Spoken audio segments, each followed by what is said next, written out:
नमस्कार मित्रांनो, आजच्या व्हिडिओमध्ये आपण दोन महत्त्वाचे अपडेट पाहणार आहोत. एक म्हणजे 16 तारखेला आलेली नोटीस आणि एक 18 तारखेला आलेली नोटीस. यामध्ये शिक्षक भरतीच्या संदर्भाने आता कोणत्या प्रवर्गावरती अन्याय झाला नाही झाला यामध्ये सोशल मीडियावरती कोणत्या बातम्या चाललेल्या आहेत आणि त्यामध्ये गैरसमज पसरू नये म्हणून त्यांनी खुलासा केलेला आहे. पण आता हे खरं आहे की खोटं आहे हे सगळं सोडून द्या. आपल्याला अपेक्षित काय आहे या ठिकाणी व सामाजिक आरक्षण आहे. त्याचप्रमाणे जो पवित्र पोर्टलवर शिक्षक भरतीचा एकूण जी पदसंख्या पदभरती आहे ती कोणत्या प्रमाणात विभागली गेलेली आहे ते तुम्ही या ठिकाणी पाहून घ्या. आता सोशल मीडियावरती काय चाललंय यापेक्षा पण आता त्यांनी जे काही स्पष्टीकरण दिलेलं आहे ते तुम्ही पाहून घ्या. 1 नंबरच्या मुद्द्यात दिलेला आहे, महत्त्वाचं आहे सगळ्यात की बिंदू नामावली अनिवार्य आहे. बिंदू नामावली झाल्यानंतर ती त्या मागास कक्षाकडून ती तपासून करून घेण्यात येते. नंतर मंजूर पदे, रिक्त पदे ह्या सगळ्यांचा विचार करून रिक्त असलेली पदे भरण्याची कार्यवाही सुरू करण्यात येते. 4 नंबरला मुद्दा दिलेला आहे की व्यवस्थापनाकडून जी तपासलेली बिंदू नामावली आहेत, ज्या ज्या आरक्षणाची पदे रिक्त दर्शवली आहेत त्याचा विचार करण्यात येतो. 5 नंबरला आहे पदभरती करताना आरक्षणाची टक्केवारी, मंजूर पदे, कार्यरत पदे आणि रिक्त पदे यांचा विचार करून जाहिरात देण्यात येते. 5 नंबरच्या मुद्द्यानंतर 6 नंबरचा मुद्दा आहे की एकूण रिक्त पदांच्या 80% पदभरतीला मान्यता असते. त्यानंतर 7 नंबरमध्ये दिलेला आहे की मुलाखतीसह आणि मुलाखतीशिवाय 2 प्रकारच्या टप्प्यांसाठी आता पवित्र पोर्टलवरती रजिस्ट्रेशन करून घेण्यात आलेलं आहे. सेल्फ सर्टिफाईड नंतर हे प्रिफरन्स जनरेट करून लॉक करण्याची प्रोसिजर कंप्लीट झालेली आहे. यात आता विथ आणि विदाऊट इंटरव्ह्यूसाठी टोटल जागा किती आलेल्या आहेत? 31,179 इतकी टोटल पोस्ट या ठिकाणी दिलेले आहेत. मग आता हे जे आरक्षण आहे हे सामाजिक आरक्षण आहे.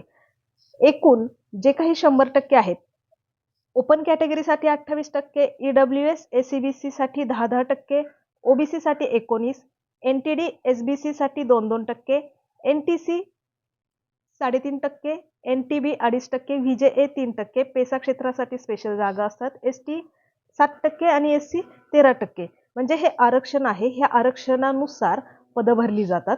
मग आता ह्या शिक्षक भरतीमध्ये काही ठिकाणी आता इतके 13% आहे, मग 10%च का दिसतात? 7% दिलेले आहे, मग 10% म्हणजे या ठिकाणी एससी साठी कमी दिसतात, एसटी साठी आहे त्यापेक्षाही जास्त दिसतात. पेसा क्षेत्र आहे या ठिकाणी 8, 8.5 दिसतात कारण पेसा क्षेत्राच्या जागाच भरल्या जात नाहीत. इथे 3 आहे, 2.94 दिसतात, थोडे म्हणजे कमी दिसतात. पुन्हा या ठिकाणी सुद्धा तीच आहे की इथपर्यंतचे जे प्रवर्ग आहेत 2% 19% ओबीसी पर्यंतचे की या ठिकाणी पुन्हा कमी कमी दिसतात. नंतर एसबीसी 10% आहे, 8.5% दिसतात. पुन्हा इथे 10% आहे, इथे 7.5 दिसतात आणि जनरल 28 आहे तर 32 दिसतात. तर जेवढ्या पोस्ट आहेत त्या सामाजिक आरक्षण जे आहे ते आणि ॲडव्हर्टाइजमेंट मध्ये जे आरक्षण या ठिकाणी लागू झालेलं आहे ते कोणत्या पद्धतीने त्या ठिकाणी आलेलं आहे. आरक्षण टक्केवारी तेवढीच आहे पण रिक्त पदांच्या ऍड नुसार हे त्या ठिकाणी पर्सेंटेज त्यांनी काढलेले आहे आणि त्याचं स्पष्टीकरण दिलेलं आहे की तक्त्याचं अवलोकन केलं असता प्रवर्गावर अन्याय झालेला नाही. सर्व प्रवर्गाच्या जाहिराती पोर्टलवरती देण्यात आलेल्या आहे आणि जो जनरल कॅटेगरी आहे जो 28% इथे 32.80% आहे. तर प्रत्येक आरक्षित उमेदवार हा ओपन जागेसाठी खुल्या प्रवर्गासाठी जाहिरातींमध्ये गुणवत्तेनुसार पात्र असतो. आता यामध्ये एसटीच्या प्रवर्गासाठी उपलब्ध न झाल्याने कार्यरत संख्या कमी आहे याचा अनुशेष दिसून येतो. त्यामुळे एसटी प्रवर्गासाठी 7% असून जाहिराती 10% जागांचे प्रमाण दिसून येत आहे. त्याचप्रमाणे पेसा क्षेत्रात आता खुल्या प्रवर्गाची देखील पदभरती होणार आहे. 50% जागा रिझर्व आणि 50% जागा ओपन साठी आता ठेवण्यात आलेला आहे. हा एक नवीन बदल त्यामध्ये झालेला आहे. पुन्हा एनटीसी प्रवर्गाचे आणि एनटीसी मध्ये किती या ठिकाणी उमेदवार आहेत आणि काय अफवा पसरली होती ते या ठिकाणी दिलेलं आहे. जे तक्त्यात दिले त्याचं एक्सप्लेनेशन इथे केले. भटक्या जमाती, भटक्या जाती आणि म्हणजेच अ, ब, क, ड हे जे काही आरक्षण स्वतंत्र लागू करण्यात आलेलं आहे ते एकूण आरक्षणाच्या 11% त्या 11%ची विभागणी याच्यामध्ये केलेली आहे.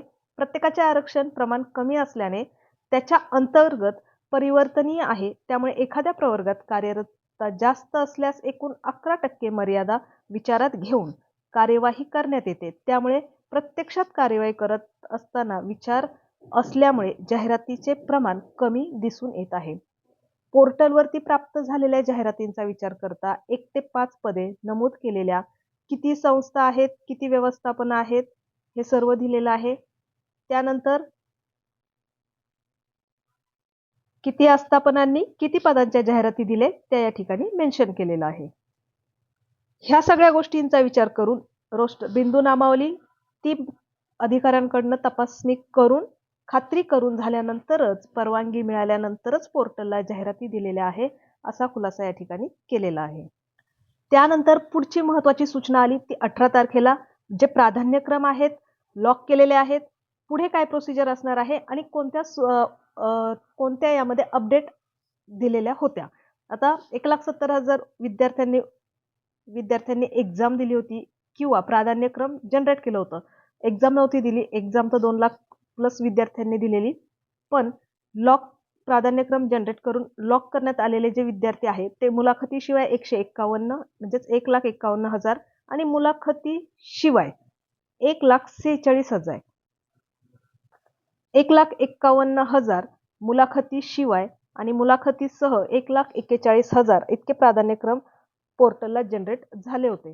त्यानंतर मुलाखतीशिवाय आणि मुलाखतीसह इतके प्राधान्यक्रम लॉक करण्यात आलेले आहे. इथे 41,000 चे 31,000 झालेले आहेत आणि 1,51,000 चे 1,46,000 झालेले आहे. म्हणजे आता पकडताना आता सध्याच्या ह्या पहिल्या टप्प्यासाठी जे पात्र उमेदवार आहेत फक्त पहिला टप्पा म्हणजे ज्यांनी लॉक केलेले आहेत ते 1,46,650 आणि हे 1,31,505 हे विद्यार्थी असतील आणि जे उरलेले जे आहेत ते पुढच्या टप्प्यासाठी असणारच आहेत. सध्याच्या ह्या आता मुलाखतीसह आणि मुलाखतीशिवाय या 2 गोष्टींमध्ये हे इतके विद्यार्थी आहेत. प्राधान्यक्रम जनरेट करून लॉक करण्यासाठी विद्यार्थ्यांना सूचना देण्यात आल्या होत्या. SMS द्वारे कळवण्यात आलं होतं. त्यानंतर काही उमेदवारांनी नोंद करताना चुकीच्या कॉलममध्ये नोंद केल्यामुळे त्यांना त्यांचे प्रिफरन्स दिसले नव्हते. त्यांना सुद्धा या ठिकाणी सुविधा उपलब्ध करून दिली. काही उमेदवारांना स्वप्रमाणपत्रासाठी OTP लॉक केले नव्हते. त्यांना सुद्धा प्राधान्यक्रम उपलब्ध करून देण्याची निवड प्रक्रियेत सहभागी करून घेण्यात आलेला आहे. म्हणजे सर्व उमेदवारांचा या ठिकाणी विचार केला. स्वप्रमाणपत्र लॉक करताना शैक्षणिक व्यावसायिक अर्हता स्वप्रमाणपत्र मध्ये केली नसल्याने ज्यांना प्राधान्यक्रम जनरेट होत नसल्याचे दिसून आले, या उमेदवारांना स्वप्रमाणपत्र लॉक करण्याच्या कालावधीमध्ये स्वप्रमाणपत्रामध्ये दुरुस्ती करण्याची संधी असताना देखील त्यांनी योग्य त्या नोंदी केल्या नाही, अशा उमेदवारांना दुसऱ्या टप्प्यामध्ये पदभरतीच्या वेळी स्वप्रमाणपत्रामध्ये योग्य ती वैध दुरुस्ती नोंद करण्याची सुविधा देण्यात येईल. म्हणजेच ज्यांचं सेल्फ सर्टिफाय करताना चुकलेलं आहे त्यांनाच या ठिकाणी एडिटचा चान्स मिळणार आहे. आता वैध असं लिहिलेलं आहे, यामध्ये वैध दुरुस्ती करण्यात येईल किंवा ती दुरुस्ती जी वैध असेल म्हणजेच दिलेल्या त्यांनी तारखांच्या आधीचं तुमचं क्वालिफिकेशन जे असेल नोटिफिकेशनमध्ये ज्या ज्या डेट्स त्यांनी टाकलेल्या आहेत त्याच डेटनुसार घेतील. फक्त चुकलेलं नवीन ॲड करायचं नाही. जे काही चुकलेलं असेल त्यासाठी एडिटचा चान्स मिळेल. पण दुसऱ्या टप्प्यामध्ये यामध्ये कुठलाही मानवी हस्तक्षेप नाही. त्यामुळे जी काही गुणवत्ता यादी प्रसिद्ध होईल ती ज्यांना मॅक्झिमम स्कोअर असेल त्याप्रमाणे या ठिकाणी गुणवत्ता यादी लागेल. मुलाखतीशिवाय एकाच एक उमेदवार असणार आहे ज्याचे डॉक्युमेंट्स व्हेरिफिकेशन होऊन तो उमेदवार त्या ठिकाणी पात्र असेल तर त्यांची जॉईनिंग मिळून जाईल.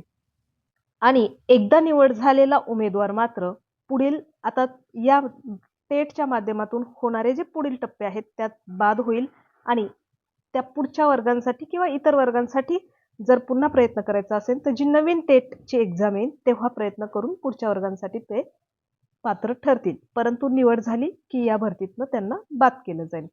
एकाच 10च्या ऐवजी आता एकाच 3 असे सुधारित निवड यादीसाठी मुलाखतीसह या प्रकारात एकाच 3 उमेदवार जातील. एक्झाम कोणत्या प्रकारे घेणार आहे, परीक्षेचे जे गुण आहेत त्याच्या 75% गुण या ठिकाणी पकडले जाणार. शैक्षणिकसाठी 60% अर्हतेमध्ये 8 गुण आणि मुलाखत आणि अध्यापन कौशल्यासाठी 10 गुण अशा एकूण 100 गुणांच्या आधारे अंतिम निवड होणार आहे. याचं देखील त्यांनी सविस्तर परिपत्रक काढलं होतं. जी मुलाखतीसह पदभरती आहे ही कोणत्या प्रकारे विभागणी केलेली आहे. त्याचप्रमाणे पोर्टलवर निवड प्रक्रियेत कोणतीही त्रयस्थ व्यक्ती निवड करून देण्याचे आश्वासन देत असेल, खोटी माहिती, आलोभन देत असेल तर त्याला प्रतिसाद देऊ नका. आणि अशी कुठली गोष्ट तुमच्या लक्षात आली तर टोल फ्री नंबर जो आहे लाचलुचपत प्रतिबंधक विभागाचा, त्यावरती तुम्ही डायरेक्ट संपर्क साधू शकता.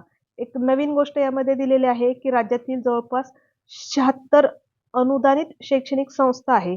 त्यांनी 1819 पदांसाठी मुलाखतीशिवाय म्हणजेच एकास एक हा पर्याय निवडलेला आहे.